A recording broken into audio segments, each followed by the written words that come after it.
Assalamualaikum warahmatullahi wabarakatuh. Perkenalkan, nama saya Dini Hartini Rahman dengan NIM C1A1902442. Di sini saya akan mempresentasikan tentang teori sistem dan teori negara untuk tugas mata kuliah teori perbandingan politik. Materi pertama. Yang pertama, memahami terminologi sistem.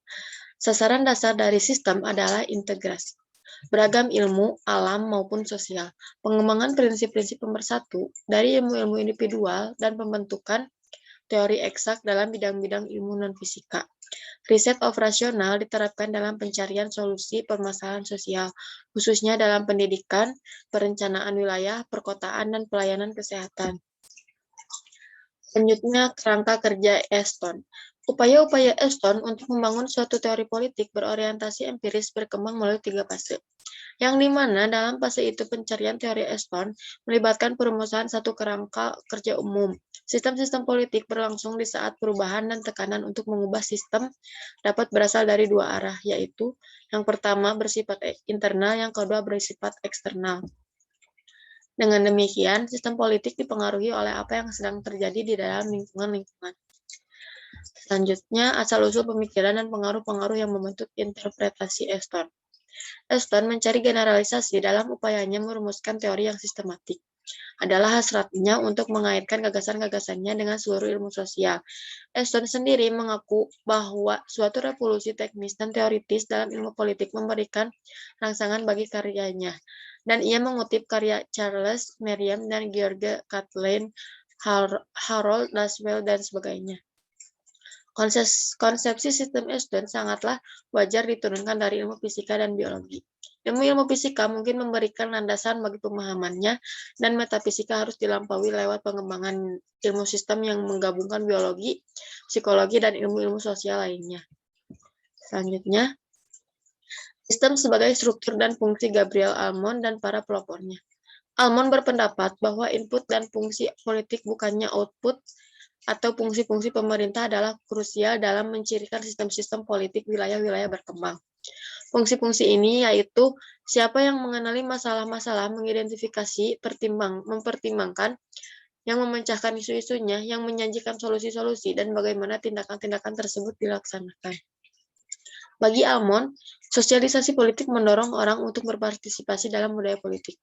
Almond memandang budaya politik sebagai dualistik, bukannya monistik. Selanjutnya, asal-usul pemikiran dan pengaruh terhadap Almond.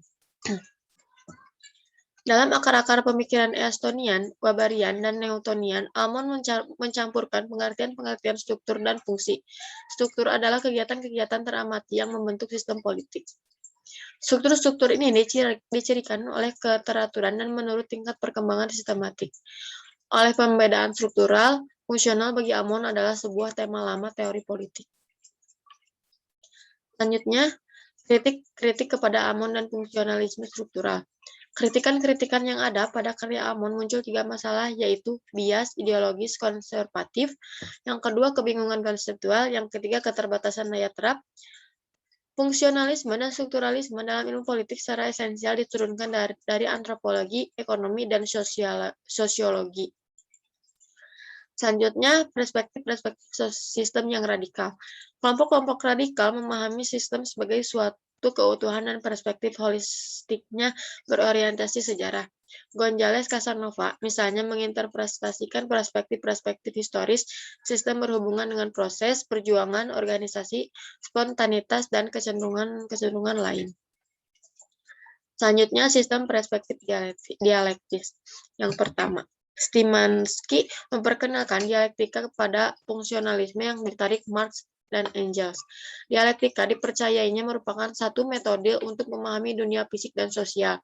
Dialektika menyiratkan gerakan maju mundur di antara sisi abstrak dan konkret, antara teori dan kenyataan.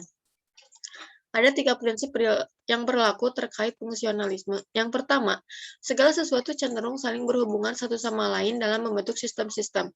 Yang kedua, memiliki kontradiksi-kontradiksi internal. Segala sesuatu cenderung berubah sebagai konsekuensi adanya kontradiksi-kontradiksi di dalam sistem. Selanjutnya ada beberapa ahli menyarankan ada 4 perspektif, yaitu yang pertama perspektif pluralis, yang kedua perspektif Hegel-Marxis, yang ketiga perspektif instrumentalis, dan yang terakhir perspektif strukturalis. Selanjutnya, perspektif perjuangan kelas politik. Perspektif perjuangan kelas politik dalam negara mencoba menempatkan negara pada hubungan dialektikal antara mendominasi kelas dan hambatan-hambatan sistematik. Mereka berfokus pada struktur-struktur internal negara dan hubungan struktur-struktur tersebut dengan kontradiksi-kontradiksi sistemik. Mereka juga terlibat dengan bagaimana struktur-struktur tersebut membentuk perjuangan kelas dan kebijakan-kebijakan kelas dan kebijakan negara. Selanjutnya, analisis sistem dalam masyarakat sosialis. Kelompok Marxis mungkin menyebutkan teori-teori sistem ortodoks sekedar sebuah musifikasi dari para teknokrat yang mencari kekuasaan pada zaman teknologi yang tersebut diluas dikatakan. Para teknisi baru Amerika Serikat mempertahankan kepentingan-kepentingan satu kelas baru berorientasi pada perencanaan dan administrasi serta menyesuaikan nilai-nilai Amerika yang didasarkan pada kemajuan lewat rasionalitas ilmiah. Selanjutnya, arahan-arahan pemahaman teori sistem yang radikal atau Marxis. Suatu politik yang berlebih manusiawi akan lebih mengorganisasikan kehidupan politik sebagai suatu jalur pendekatan penuh tantangan bagi penemuan diri dari pengembangan komunitas, sehingga manusia dapat melampaui apa yang telah membagi-bagi diri mereka menjadi pesaing. Sekian yang dapat saya sampaikan. Mohon maaf bila ada kekurangan. Wabillahi taufiq wal hidayah. Wassalamualaikum warahmatullahi wabarakatuh.